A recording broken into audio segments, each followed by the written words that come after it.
Hello my friends, welcome back to another video. This is my first ever reading vlog and I'm so excited. My plan for this video, we'll see if I'm successful, is to read for 24 hours. A little bit of a disclaimer, I don't want to ruin my sleep schedule.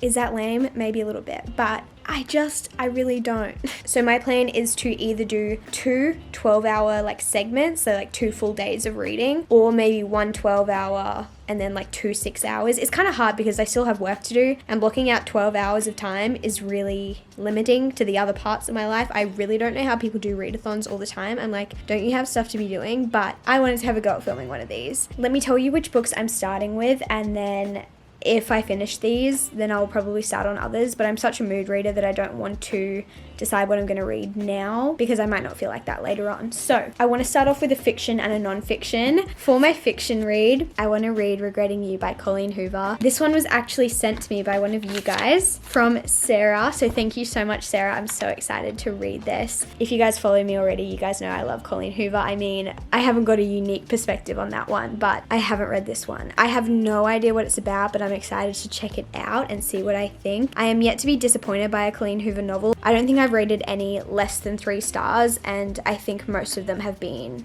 4 stars for me. And then for my non-fiction read, I want to read Crazy Love by Frances Chan. I'm not gonna lie, this is a reread for me. I've already read it twice, and this will be the 3rd time, but it's probably one of my favorite Christian reads ever. And if you're a Christian looking for a really good read, something really challenging but encouraging, something that will make you take your faith really seriously, this is a really good read. I haven't read it in probably 3 or 4 years, so it's definitely been a while since I read it last. But I read it for the first time in high school, and I don't want to say it changed my life, but like I said, it's probably one of my favorite Christian reads ever, and this copy is pretty beat up, but I'm excited to read that one again, and I'll give you guys my thoughts on it as I go or at the end. But those are the books that I'm going to start with. So welcome to my first ever reading vlog. I hope you guys like it. If you guys want more book videos, please let me know, because I love reading. I love books. I love chatting to you guys about books. But for now, let's jump into the reading clips.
Am I gonna regret starting this? This is a 10-book series. My goodness. But everyone loves it, so I'm not sure, hey.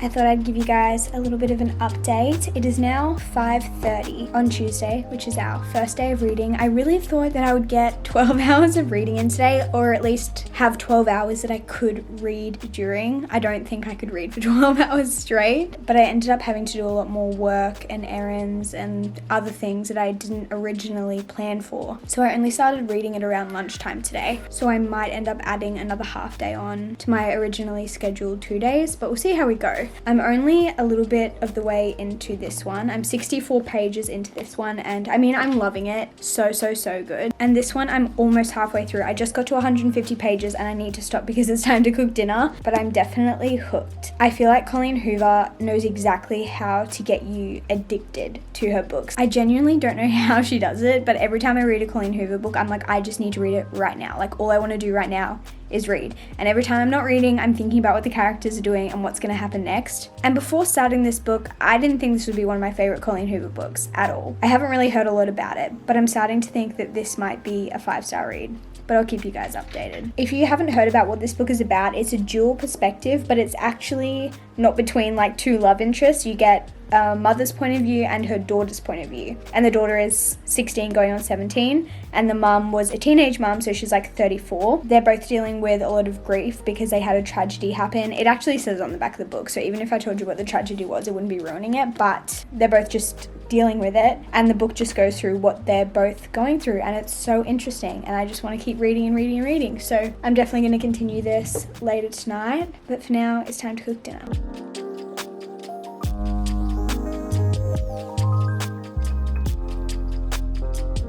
Please excuse the fact that I'm currently marinating in self-tan, and so I look a little bit crazy, but do you like my watch situation? It's 9 a.m. and I have about 50 pages left of Regretting You by Colleen Hoover, and everything is just like worst case scenario right now, which kind of sucks. It's a very interesting book because I feel like usually, especially with romances, what happens is the start is like the beginning of the romance, and then it kind of gets better and better and better, and then there's this little stage where everything just seems so perfect and so good, and then everything gets ruined and there's some sort of conflict or bad thing that happens, and then obviously resolution. Like, that's just how books work. But this one just feels like there's been bad thing after bad thing after bad thing. Like, there are little good things sprinkled in there, but it's kind of like it started off really good, like the start of the book was great, as in like good things were happening in the book, and then bad thing keeps happening, bad thing keeps happening, bad thing keeps happening, and now I'm hoping we've hit rock bottom, and I'm hoping things get better, and I'm hoping there's a happy ending, which I'm assuming there is because usually Coho does have happy endings, but it's just kind of sad, and there's just so much miscommunication going on, and it's so frustrating to read because you obviously know as the reader what's going on, but let's hope things get sorted. I think they will.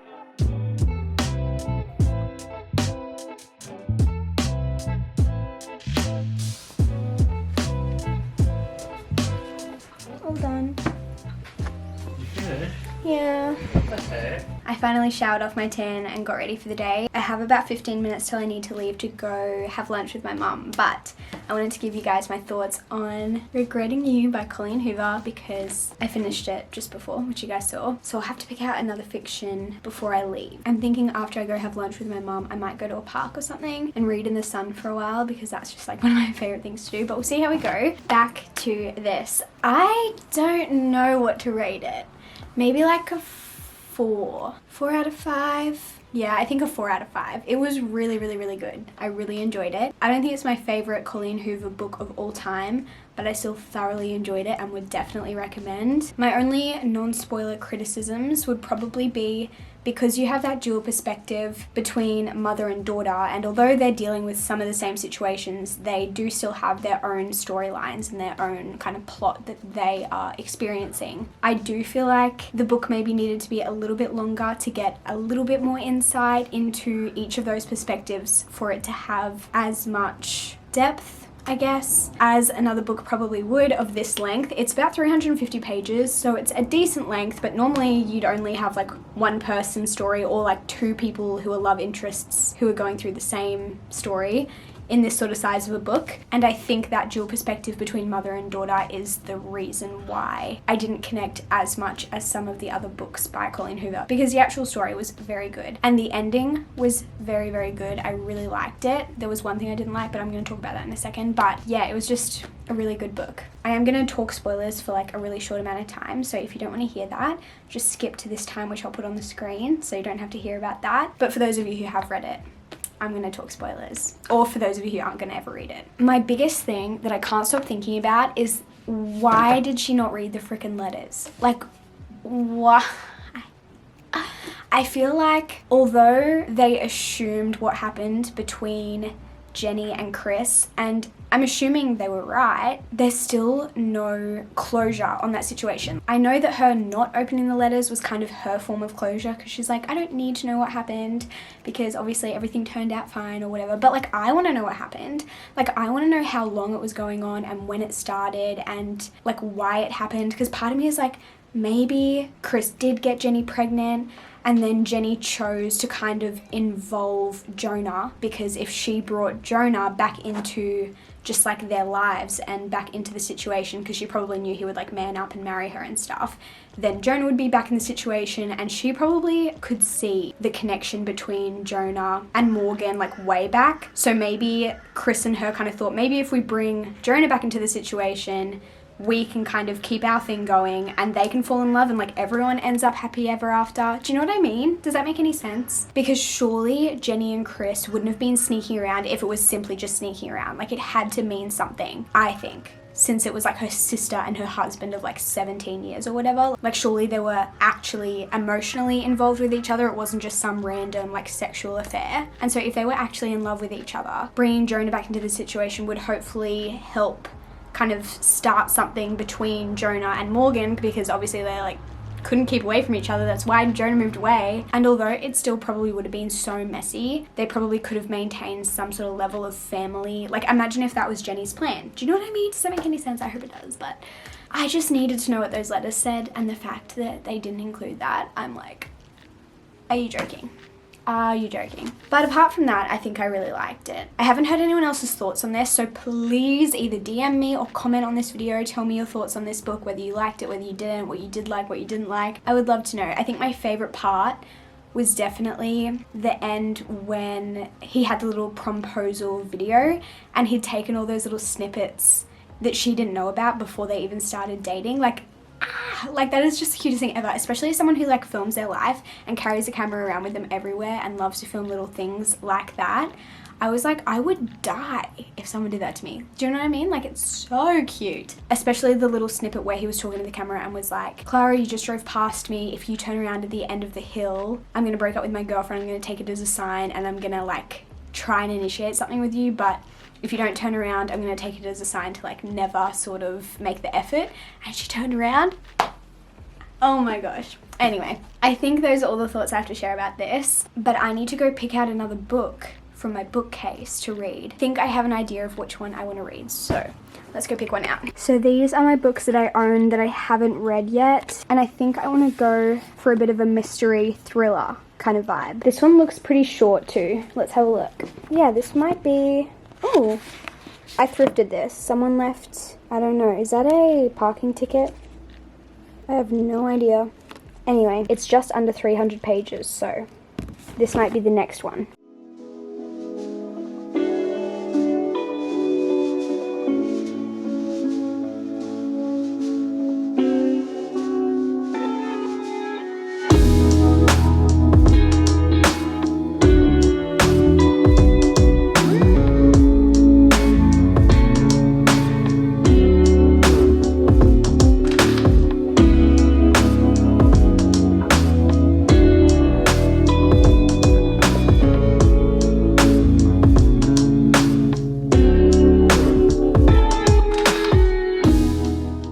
Briefly interrupting this video because I have something to share with you guys. Today's video is actually sponsored by Calming Blankets, which is so exciting. If you guys haven't heard of them, they sell weighted blankets, but not just any weighted blankets. Look how cute this one is. This is 9 kilos, which is so crazy because I feel like if you saw this sitting on the edge of my couch, which is where I've been keeping it for the past couple of weeks that I've had it, you would probably just think it's a cute throw, but it's a weighted blanket. The reason I've been keeping it on the couch here is because you guys know I love to read, obviously, and usually at the end of the day when I finish all of my work, I love to sit in that spot right there. That's my favorite spot, and I will read my book for a couple of hours with my weighted blanket, and it is the most calming and relaxing experience. I absolutely love it, and I did do that before I got this, but this has just truly added so much to the experience. I feel like self-care looks different for everyone, but my weighted blanket, a book, and the couch has quickly become mine. If you haven't heard of Calming Blankets before, obviously they have these beautiful weighted blankets. They have a few different types. I have the hand-woven one here, but the idea of weighted blankets is that they're supposed to improve sleep and reduce feelings of stress and anxiety, and it does that by utilizing the technique of deep touch pressure stimulation, which studies have shown to trigger a calming effect. I don't know if you guys ever did this, but when I was younger, I used to like pile blankets on top of my bed in the winter time, and the feeling of getting into a bed that had like layers and layers of blankets on top is just the most calming and relaxing thing. And this does that same thing, but 100 times better and without like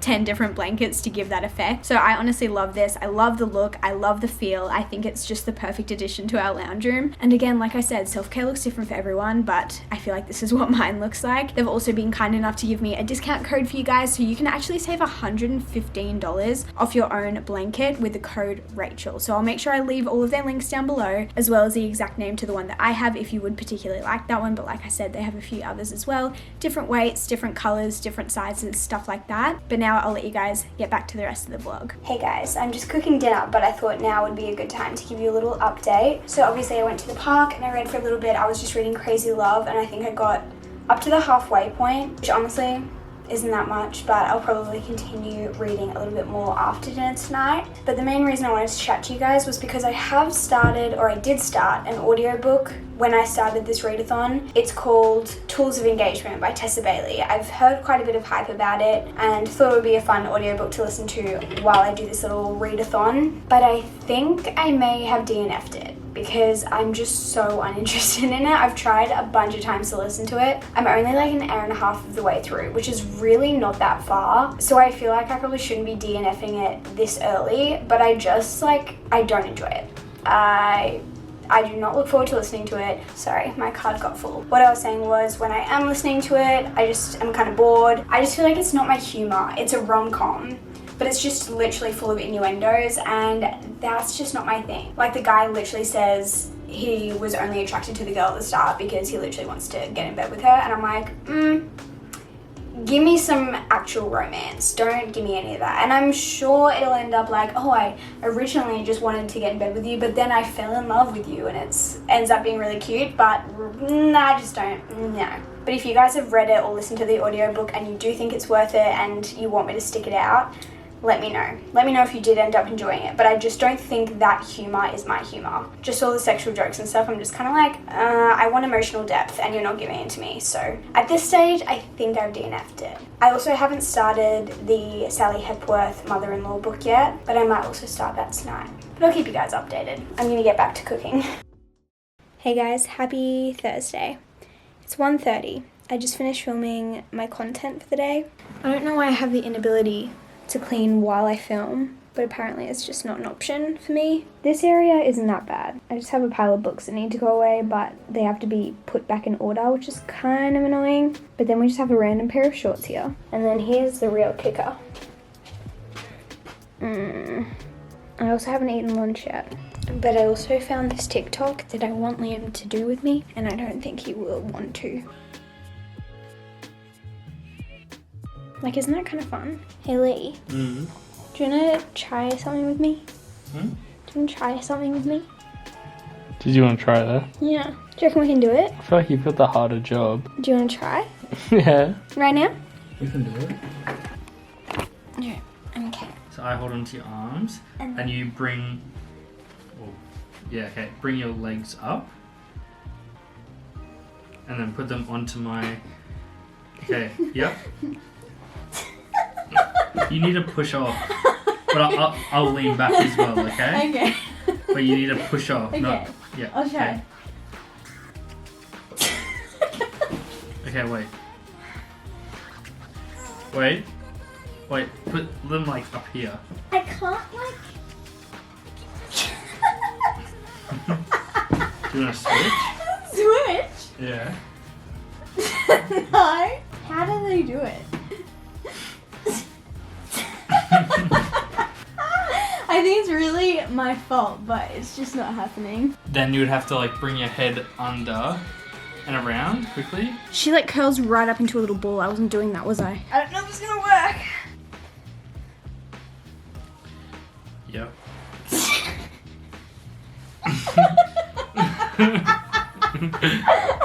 that's better.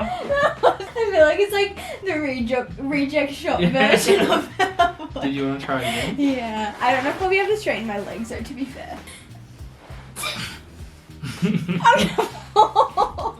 I don't know. Oh, that was funny though. We did pretty good.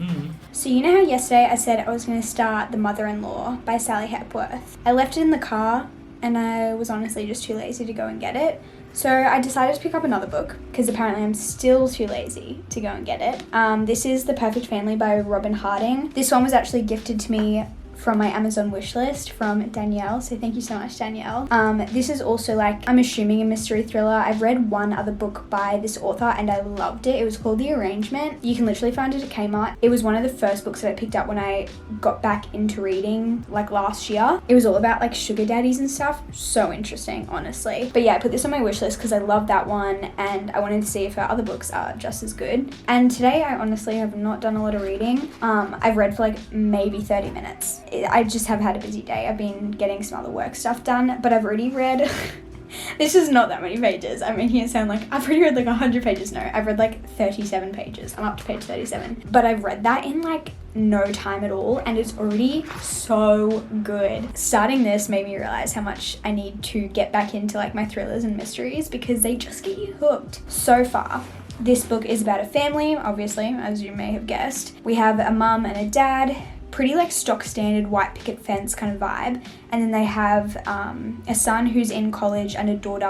who is a junior in high school. I'm getting the vibe that the parents want to portray their family as, you know, just like the perfect family, like they've got everything together. But from what it sounds like, every character in this family has a secret, and so far there've been like a few little random things that are happening to this family and they don't really know why it's happening and they don't know who's responsible, and I'm assuming it's probably just gonna like keep going. But I'm very excited to find out all of the secrets that these family members hold. I'll keep you guys updated on my thoughts, but so far, like I said, only like 30 pages in and I'm already hooked. And it's so easy to read, so quick. Alrighty guys, I finished my readathon and I finished both of these books, which is great. And I wanted to quickly tell you guys my thoughts on them before finishing off this video. Firstly, we have Crazy Love. I mentioned at the beginning of this video that this is a reread for me. This is my third time reading it and it's still a 5 out of 5. It's a 5 out of 5 every single time I read it. I feel like it's one of those books that you can read over and over and over again at different stages of your life and you're going to get something out of it every single time. I think this is probably just one of my favorite books ever. And so if you haven't read this and you enjoy Christian reads, or even if you have read it, read it again. This is a sign to go reread something in your bookshelf. And I also finished The Perfect Family by Robyn Harding. I think I'm gonna rate this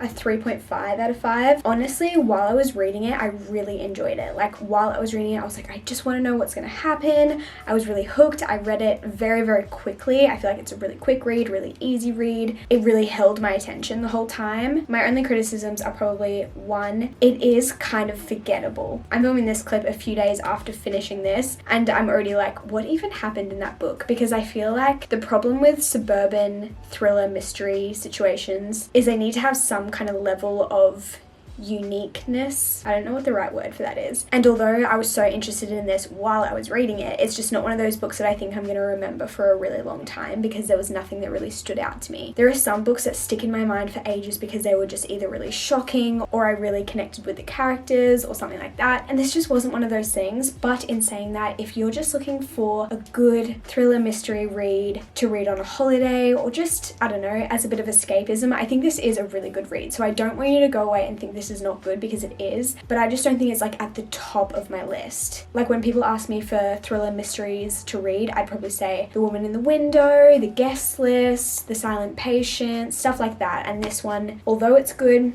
probably just not like outstanding to me. I kind of mentioned what this was about earlier in this video, but I just want to give you guys a quick rundown in case you're interested.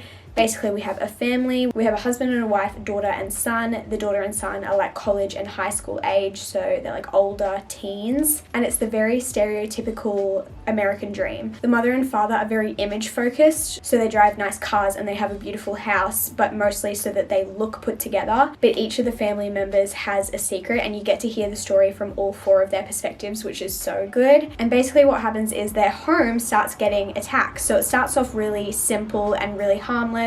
Like I think their window gets egged or something like that, but these attacks keep happening and they keep getting more and more serious. And because each member of the family has a secret that they're hiding, they all quietly are starting to think that their secret might be the reason why these things are happening and why they are being targeted. And you as a reader don't know who's responsible either, but you know all their secrets, but they're trying to kind of keep their secrets to themselves. And of course I won't ruin the ending, but I will say that the ending ended up being much more simple than I thought it was going to be. I think often in thrillers and mysteries you can have this really high expectation of this crazy plot twist situation that might unfold, and sometimes that is the case, but in this book it was just so simple that it was almost like too easy. And at first when I finished it I was kind of disappointed. I was like, oh, like that was it? Like that was the answer? But the more I thought about it, the more I realized that is actually such a good ending for this book. Like, it's a suburban mystery that ended up being a very simple explanation, and it just like almost caught me off guard because it was so